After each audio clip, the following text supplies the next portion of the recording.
Je suis Erwin Avalon.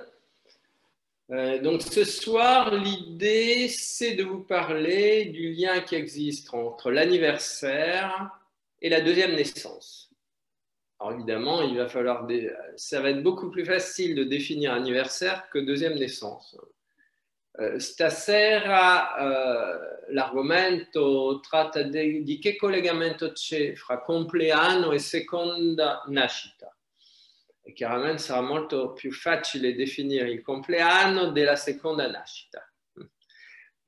Alors, l'anniversaire, tout le monde le sait, c'est le moment de l'année qui correspond à celui de notre naissance. Alors, il compleanno chiaramente il momento dell'anno che corrisponde al momento della nostra nascita e bien sûr, une fois par an, ce moment se répète, una volta all'anno questo momento si torna.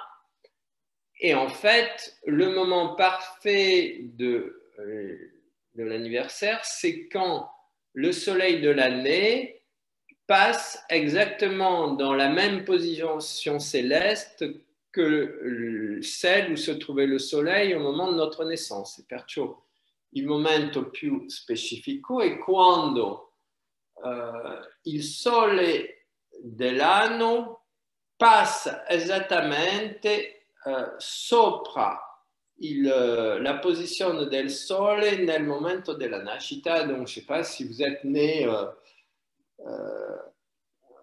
dans le signe du bélier, le 22 mars à 10 heures du matin, se siete nati sotto il segno come si dice, dell'Ariete, il 22 marzo alle 10 di mattina, et bien le 22 mars à 10 heures du matin chaque année, le soleil repasse sur votre soleil de naissance.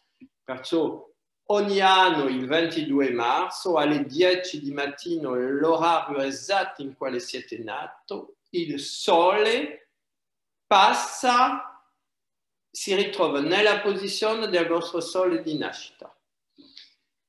Et si vous voulez, ce moment très spécifique, c'est l'ouverture d'un vortex entre notre moi physique et notre moi supérieur. Questo momento specifico rappresenta l'apertura di un vortice fra il nostro essere fisico e il nostro io supérieur. On dirait, si vous voulez, on verra une autre fois, que notre moi supérieur peut être identifié a Adam Kadmon. Il nostro io superiore può essere identificato a Adam Kadmon, che nella tradizione è l'uomo cosmico. Adam Kadmon, dans la tradition, c'est l'homme cosmique, c'est-à-dire l'homme qui a récupéré la conscience de sa présence simultanée dans tous les espaces dimensionnels de la création. Perciò è l'uomo cosmico che ha recuperato la sua consapevolezza della sua presenza in tutti i livelli dimensionali della creazione simultanément. Donc, si vous voulez, à ce moment spécifique, à l'heure précise où nous sommes nés un certain nombre d'années auparavant, un vortex extraordinaire s'ouvre entre notre être physique et notre être éternel. Perciò in questo momento specifico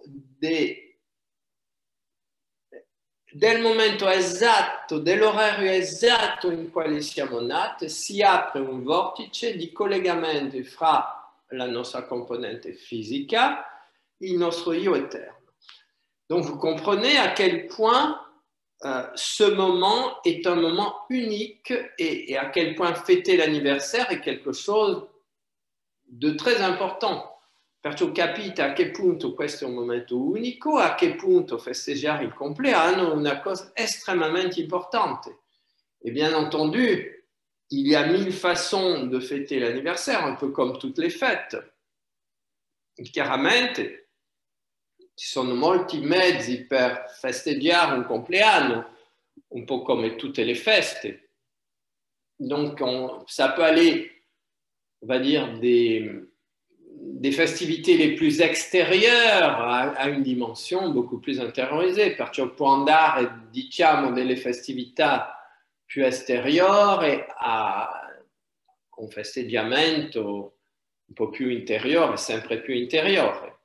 Alors justement, vous comprenez que dans cette situation-là, eh bien, il est fortement suggéré de faire un travail intérieur. Capite che in questa situazione-là è molto suggerito di fare un lavoro interiore, parce que justement, ce n'est qu'à travers un travail intérieur qu'on peut établir ce lien entre l'être incarné et puis l'être incarné sur la terre et l'être qui est incarné partout à la fois.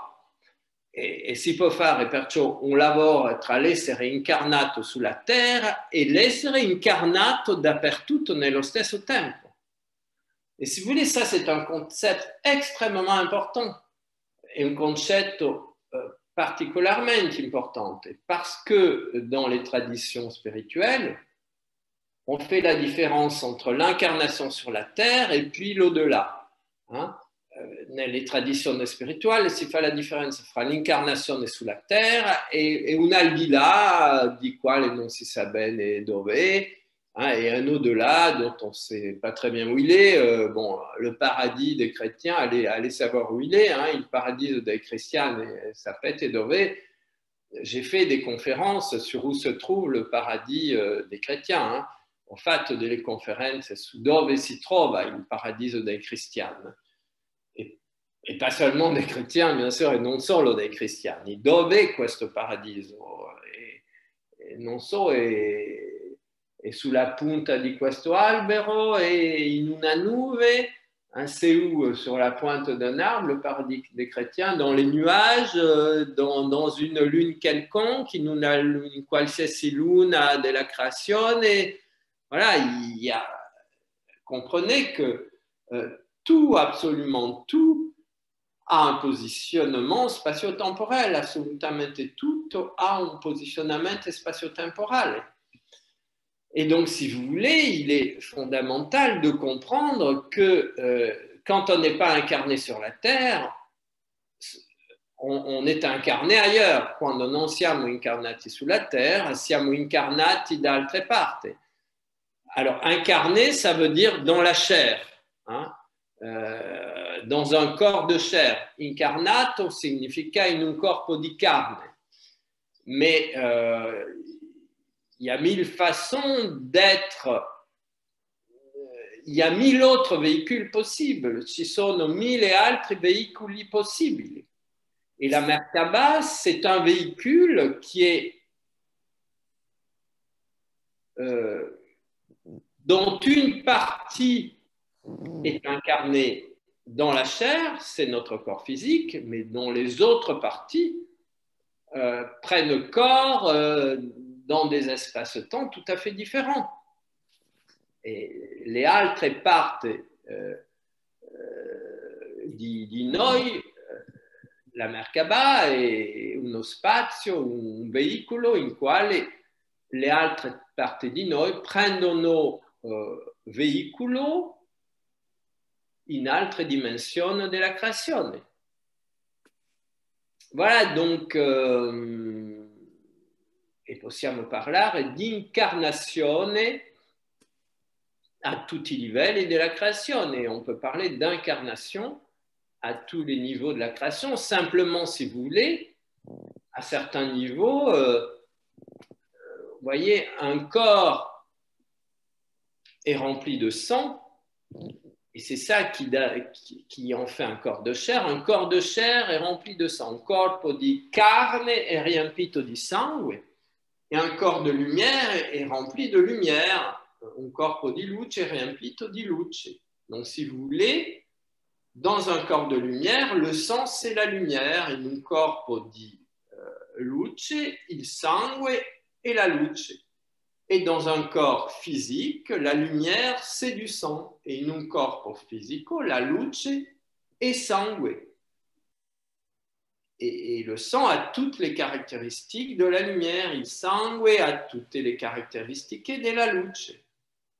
Et là, on pourrait développer, si très basil ou pas. Alors, donc, l'anniversaire est un moment absolument extraordinaire et c'est une fois par an, donc c'est précieux. Il compleanno è una cosa straordinaria, una volta all'anno, è prezioso. Et donc, encore une fois, le travail à faire le jour de l'anniversaire, c'est d'intensifier le lien entre notre corps physique et puis nos autres niveaux de conscience, avec Adam Kadmon, avec l'homme cosmique, qui est une partie dont notre corps physique n'est qu'une petite partie. E allora durante questo momento straordinario si può fare un lavoro splendido per intensificare il collegamento con il nostro io divino come Adam Kadmon, questa parte di noi che è presente simultaneamente in tutte le parti della creazione, che è l'uomo cosmico. Je vous rappelle que pour moi, tout le travail spirituel consiste à transformer l'homme animal en homme angelique o ancora mieux divinisé. Vi ricordo che per me tutto il lavoro qua sulla terra è di trasformare l'uomo animale in un uomo angelico e anche di più divinizzato. Ben c'est ça. È esattamente quello. Et donc le jour de l'anniversaire est un moment absolument très particulier. Il giorno del compleanno è un momento specifico, fantastico, per realizzare questo lavoro très particulier pour réaliser ce travail.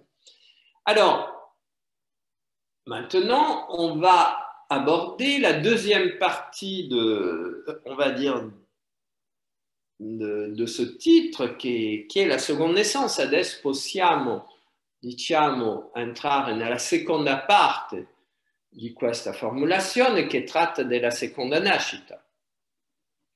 Alors, j'étais tout jeune et ça m'avait beaucoup frappé. J'assistais à une conférence d'Omra Michaela Ivanov e stavo molto giovane e mi aveva molto colpito. Assistivo a una conferenza di Omra Michaela Ivanov en direct, où il a parlé justement de ce sujet de la deuxième naissance, dove ha parlato di questo argomento della seconda nascita, et dans lequel il disait, si vous voulez, qu'au moment de la naissance, donc notre premier anniversaire, le premier anniversaire c'était à 1 an, donc la matrice de nos anniversaires, perciò quando nasciamo, che è la matrice dei nostri compleanni, au moment de la première inspiration, nel momento della prima ispirazione, eh bien, il y a comme un seau de cire, c'è come un sigillo di cera qui va recevoir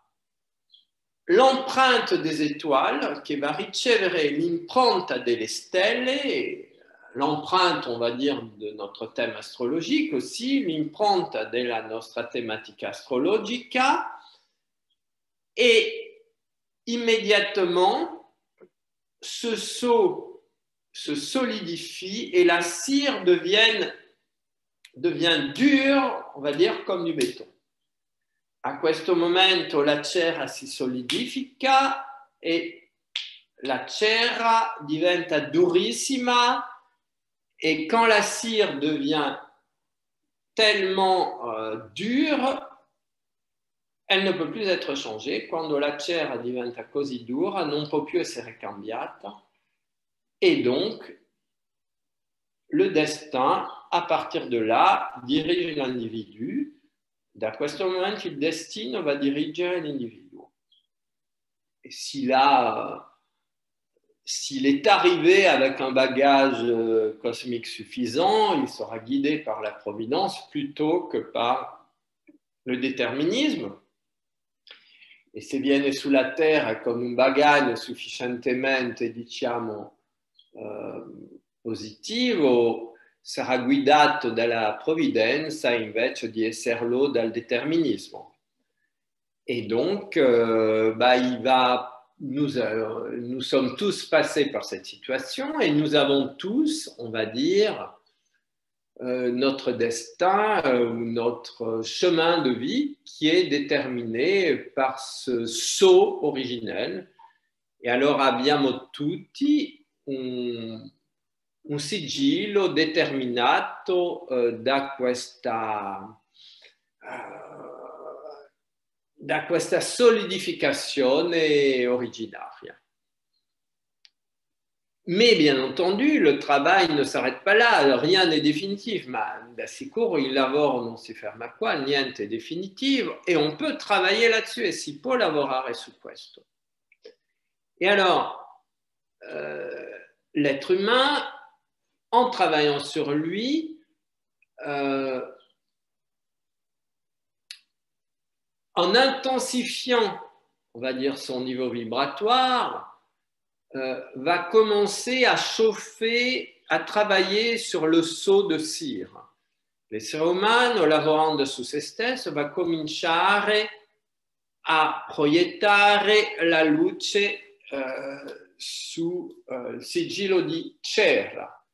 Et vous comprenez que la flamme de vie immortelle avec laquelle nous travaillons, c'est du pur feu.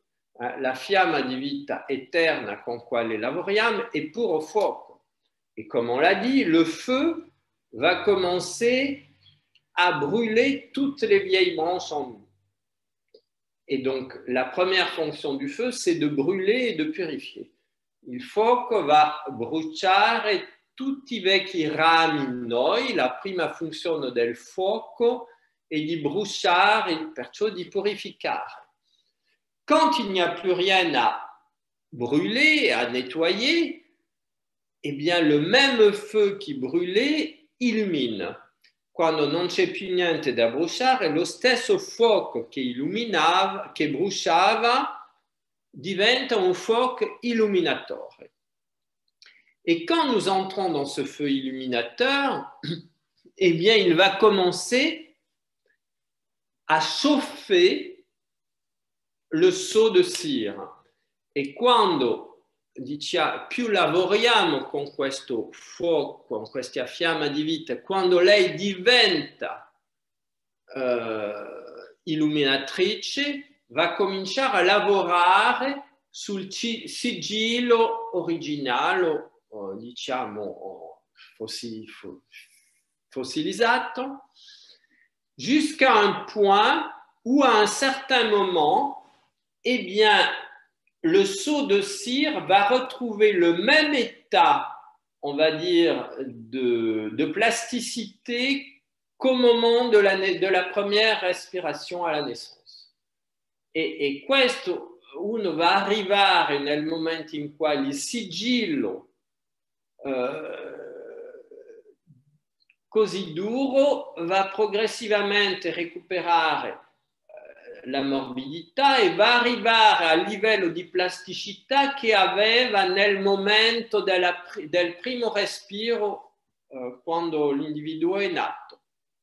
Et à ce moment-là, si vous voulez, un autre saut va se superposer au premier. A questo momento un altro sigillo si va sovrapporre al primo. Et bien sûr, on n'est plus dans un saut qui va déterminer une expérience de déterminisme ni même de libre arbitre, qua non siamo più con un sigillo che va determinare un'esperienza di determinismo neanche di libero arbitrio, mais le saut à ce moment-là va représenter le passage à la descente du moi supérieur dans le plan physique. A questo momento, questo sigillo va fissare la discesa dell'io superiore nel piano fisico et donc on peut dire que l'individu est adombré par sa conscience divine, si può dire che l'individuo è adombrato dalla sua coscienza divina. Et ça, c'est le mécanisme de la deuxième naissance. Questo è il meccanismo della seconda nascita. Et si vous voulez, le moment le mieux choisi pour que se produise ce processus, c'est au moment des anniversaires. Il momento più adatto alla produzione di questo fenomeno è il momento del compleanno. Et donc chaque année, si vous voulez, on travaille pour faire grandir cette flamme de vie éternelle en nous, plutôt, ogni anno si lavora per fare crescere questa fiamma di vita eterna in noi, pour faire en sorte qu'elle nous purifie de plus en plus, de plus en plus, de plus en plus, per fare in modo che ci purifica sempre di più. Et il y a un moment ou bien, et on ne peut pas savoir quand, ce processus de nettoyage bascule du feu purificateur au feu illuminateur, e c'è un momento in quale questo lavoro di pulizia fa capovolgere dal fuoco purificatore al fuoco illuminatore, et là se produit quelque chose d'extraordinaire dans la conscience de l'individu. Et donc, chaque anniversaire devient vraiment un hymne à notre conscience, a notre flamme de vie éternelle. Ogni compleanno diventa un inno alla nostra fiamma di vita eterna, alla nostra riunione con Adam Kadmon, à notre réunification avec Adam Kadmon. Et voilà, et si vous voulez, quand vous avez la chance de vivre ce phénomène, et quando avete la fortuna di vivere questo fenomeno, eh bien, c'est aussi ce qu'on peut qualifier de descente du Saint-Esprit, e anche ciò che si può qualificare di discesa dello Santo Spirito. Et donc, ça se traduit par une capacité fantastique, par exemple, d'avoir accès à la chronique akashique, e si traduce, per esempio, al fatto di aver accesso alla cronica akashica, qui est une des facultés que le Saint-Esprit communique, che è una delle facoltà che viene comunicata dal Santo Spirito. Parler en langue et faire des miracles, c'est aussi récupérer l'information de la chronique akashique. Ça fait partie de ces miracles-là. Parlare in lingue e fare dei miracoli, e anche recuperare l'informazione della cronica akashica, perché fa anche parte di questi miracoli. Donc, si vous voulez, c'est important. Vous voyez, on parle beaucoup des fêtes de l'année, si parla molto delle feste dell'anno, Noël, Pâques, on a beaucoup travaillé sur Noël, le carnaval, le carême, Pâques, l'Ascension, la Pentecôte, et puis ça continue. Abbiamo molto lavorato sulle feste dell'anno, Natale, il martedì grasso, le cenere, il Caresimo, Pasqua, l'Ascensione, la Pentacosta, et puis il y a beaucoup d'autres fêtes dans l'année. Il y a plein de fêtes qui jalonnent l'année. Après, on aura la Saint-Michel. Les solstices et les équinoxes sont des fêtes fantastiques. Les solstices et l'équinoxe sont nos fêtes fantastiques. Mais on a tendance à sous-estimer cette fête fondamentale qu'est notre anniversaire, parce que ça, c'est notre fête individuelle. Les autres sont des fêtes collectives. Sont aussi des fêtes collectives, alors que là, c'est par excellence une fête individuelle. Abbiamo tendenza a sottoestimare il compleanno perché tutte le altre sono delle feste collettive, ma il compleanno è la nostra festa individuale, è molto importante di non sottoestimarla e veramente di dare a questo avvenimento annuale personnel toute la sua dimension. Et c'est donc très important pour moi de donner à cet événement individuel annuel la dimension qu'il mérite. Voilà, donc moi je vous conseille déjà d'être à l'écoute de où vous trouvez pour votre anniversaire. Già vi sto suggerendo di determinare dove trovarvi per il vostro compleanno. Par exemple, là, mon anniversaire, c'était il y a peu, et l'idée, c'était d'aller au phare. J'ai fêté sous un phare, parce que dans la symbolique, le phare qui est sur une île en plus, l'île représente le paradis, le phare représente la capacité d'éclairer. Quest'anno l'ho festeggiato in una isola dove c'è un faro che è il faro più potente del sud del Portogallo, e perché il faro ha l'isola, il paradiso, il faro e la capacità di mostrare la luce alle navi, diciamo, che ne hanno bisogno, anche aerei. Voilà, et puis il y a 10 ans, par exemple, j'étais à Glastonbury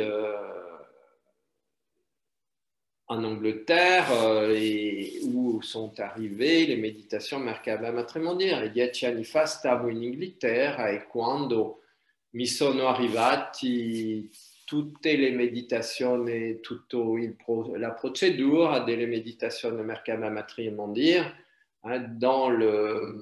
dans la petite chapelle que Joseph d'Arimathie est censé avoir construite en l'honneur de Marie-Madeleine qui venait de mourir à la Sainte-Baume, nella piccola cappella nella cattedrale di Glastonbury dove Giuseppe di Arimathie è supposto di avere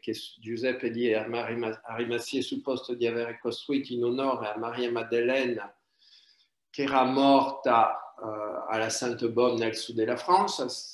Questo era in 73 d.C., c'était en 63 après Jésus-Christ, ce qui veut dire que c'était la première chapelle chrétienne selon la tradition, perciò secondo la tradizione è stata la prima cappella cristiana.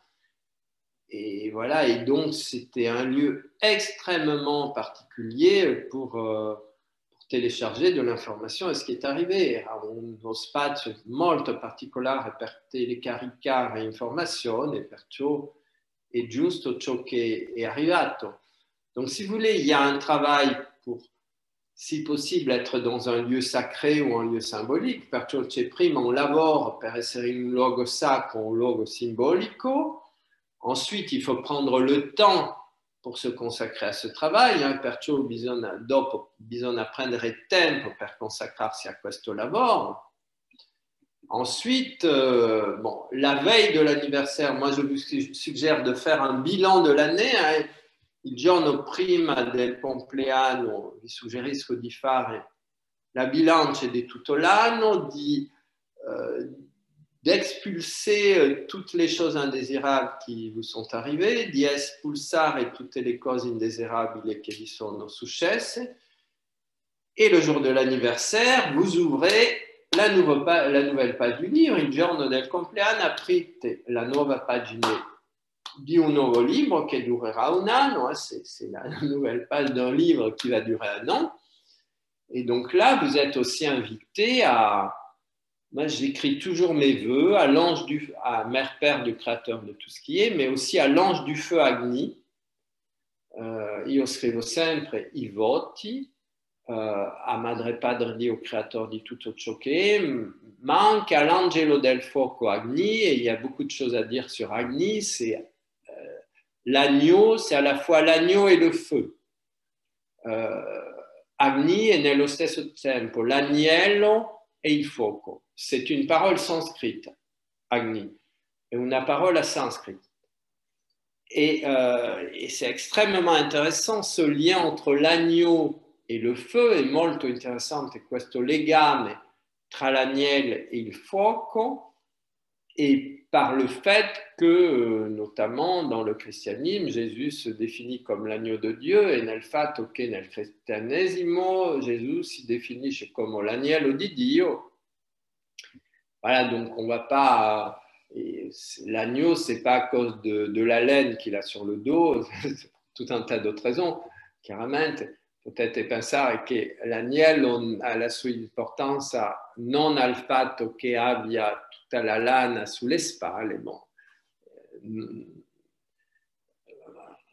E chiaramente a un livello molto più profondo.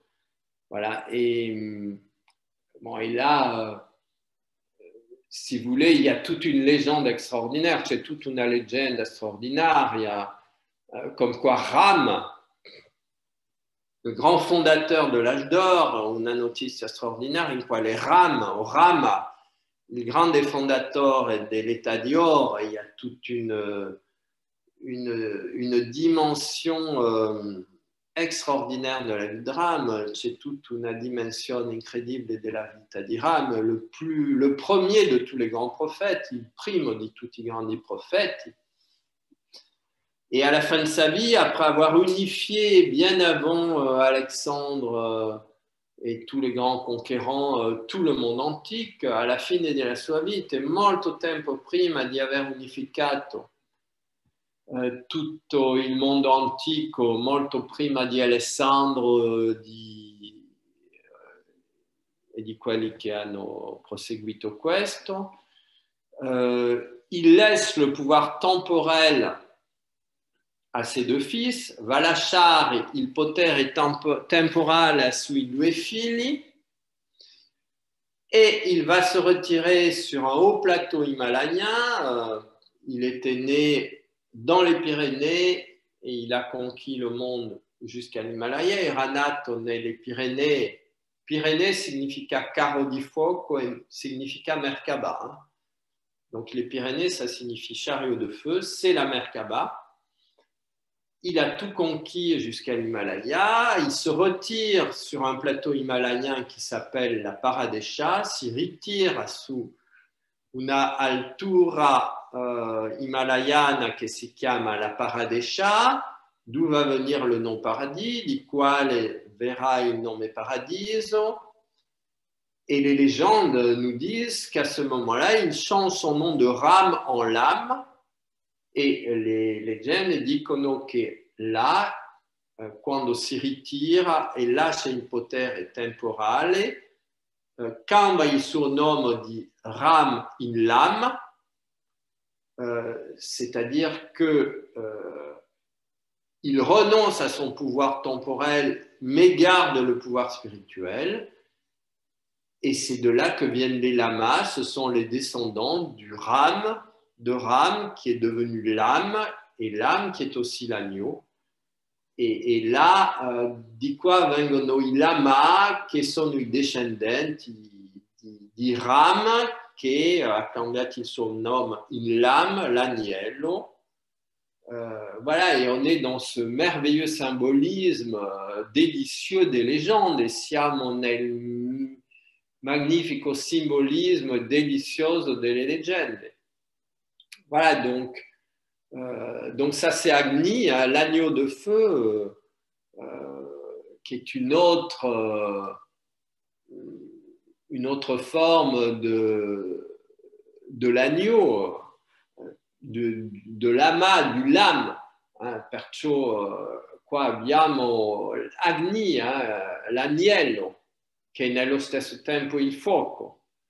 Donc on veut dire que le véritable agneau, c'est l'être dans lequel le feu divin brûle en totalité. Perciò si può dire che il vero agnello è l'essere il quale brucia il fuoco divino nella sua totalità. Et donc vous pouvez écrire vos vœux que vous écrivez à Mère Père Dieu Créateur de tout ce qui est et à Agni.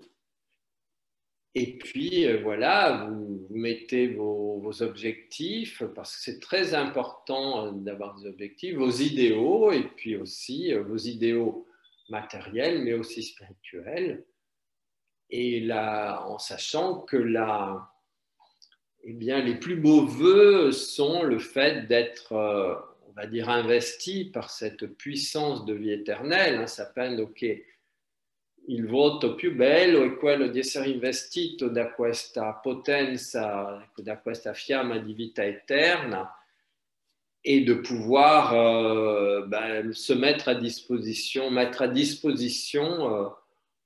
on va dire, l'énergie de cette flamme dans notre vie e di poter mettere a disposizione, diciamo, i regali che ci danno questa fiamma di metterlo al servizio degli altri, voilà, et mettre au service des autres vraiment eh bien, les outils que cette flamme met à notre disposition. Et nous ne sommes que des transmetteurs, que des